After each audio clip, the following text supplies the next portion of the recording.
20%. That includes maintenance calls, that includes all the calls that you're running, 20%. There's seasons where it's higher, there's seasons where it's lower. And when you average the year out, companies that are doing this are getting that percentage of turnovers. That's 1 in 5 calls you visit turning into it, without pushing it, without making that our focus. Right? That's the result of educating the customer well. If I can repair it for $500 today, I can restore it for $3,500, that doesn't make sense. The thing is 8 years old, like there's no warranty left on it, or it's 12 years old or whatever. Like that doesn't make, nobody wants to spend that kind of money on an old system that still has no warranty, 30 days on all that stuff that you're gonna do to it. So they fix it, okay? Maybe that's your first call. Then what happens? A week, a month later, breaks down again. Next week is link broke. Then they call back, and then they say something like this. Okay, the last time I had the guy out here, we just had them do the basic fix on it. I just want this thing out of here now. I just want to replace this. I'm not spending any more money on this whole system. Why? Because they're educated.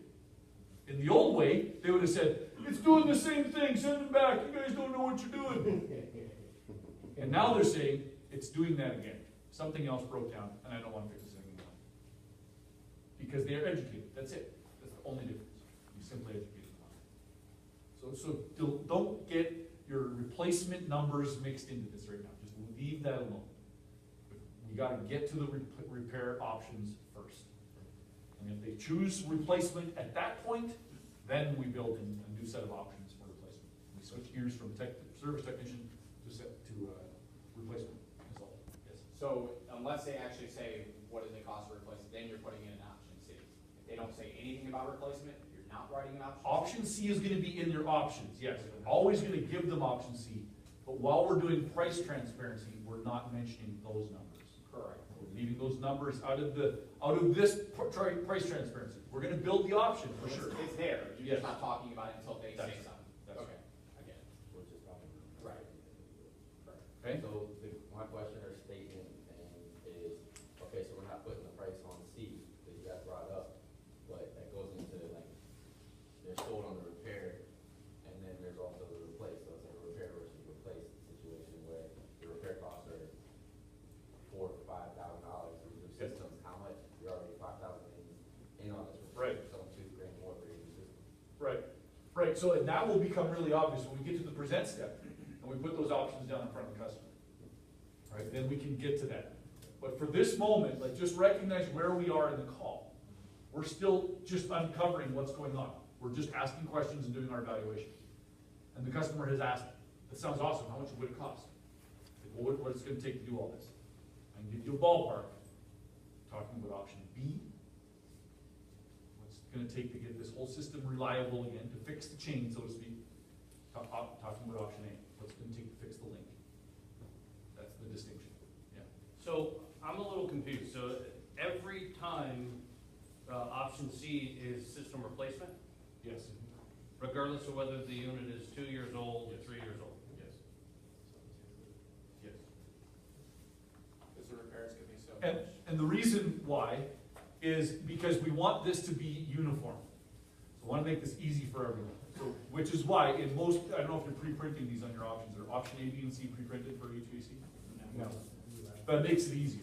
If you do that, that's something to consider going forward. And I think service type, is anyone using service type for ABC in HVAC right now? Yeah? Does it give you them pre-populated? Yeah. No, it's all right. I don't see, just, as long as they're there, then if I've got a 2-year-old piece of equipment that we replaced 2 years ago and I'm there for a maintenance call and giving them ABC, then ABC that's not necessary right now. So we cross it off. It lives there and it holds that placeholder all the time. And there's times when it's just not a good option.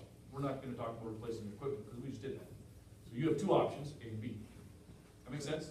So where do you put things like Like enhancements. by the way, yeah, I mean the Photomax or the Halo or the hot water heater. So option B is about system restoration and enhancement. So you have system restoration, which applies to older equipment, and enhancement, which applies to just about everything, unless we've already done all of that. Enhancements are what you're talking about, accessories, things that are going to improve the quality of the home. So all of that lives inside of option B. Option A is what's going to take the safety of this thing. We're moving a little bit into the present step, and it's understandable because we're doing this price transparency thing, but you kind of need to know where those numbers are coming from. And all of this is gonna get dialed in. We're gonna really dial this in when we get to that present step. I'm gonna show you how to build those options and why. I just want to say that back to you. So if we're dealing with an older system, then we're calling option B a system restoration. Yes. But if it's something newer, then we're using enhancement. Yep. And if you look in your books, at the summary of findings worksheet, page 66. So the language for those options is built right on that summary of findings. And thank you electricians and plumbers for bearing with us to this. Stay where we're gonna keep on going, but if you look at your books, you'll see that it says A is immediate repair, right? So that's what's it gonna take to safely get it working again, that's fix the link, okay? System restoration, fix the chain, and enhancements. That's option B, and it always says that. And that's it, so it all lives inside option B. Sorry? He was asking me how many, because I do this completely different, he's asking me how many options do I normally give? Right. But it depends on the bells and whistles, if I wanna, you know, the halo is a plumbing issue, so I normally do that as like a by the way, and where I write on there, hate your water, you know, have your water tested for a new halo water filtration, so I usually have 4 or 5, sometimes 6 options. Okay, so, and with your level of experience and expertise in doing this, what we're building here is a ground floor that anyone can use this and it's gonna create its own work, all right? So just recognize that. And so for everyone else in the room, as we're going through this, this is what we've seen work the best in HVAC.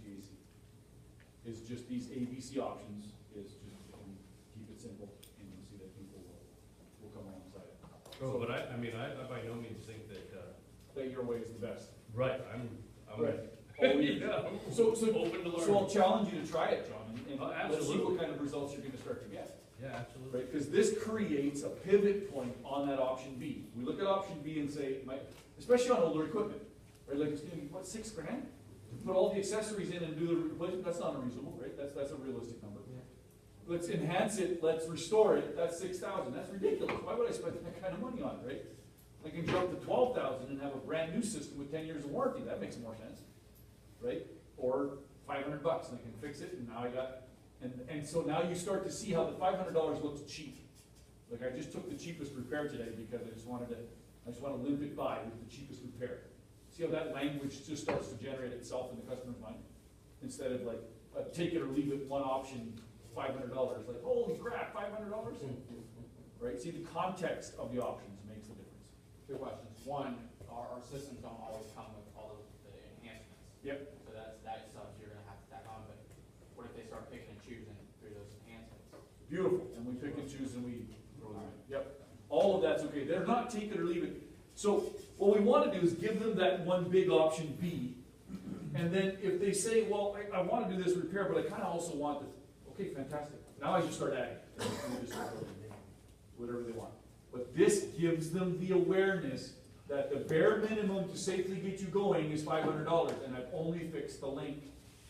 Okay, that's what's so critically important that ABC communicates so well. So whatever you do, don't start messing with option A. It's the immediate repair.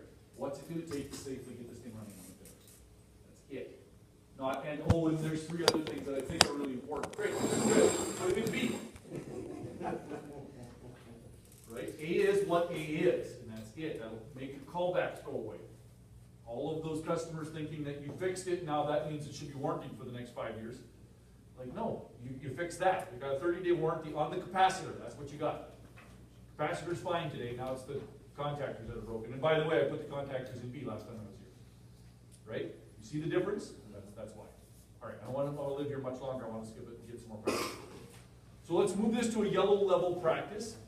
Before we do, in a moment I'm going to invite you to find your way to someone who is not your learning partner. And then once you get to that person, stop and wait for further instructions. So do that now. Find somebody new.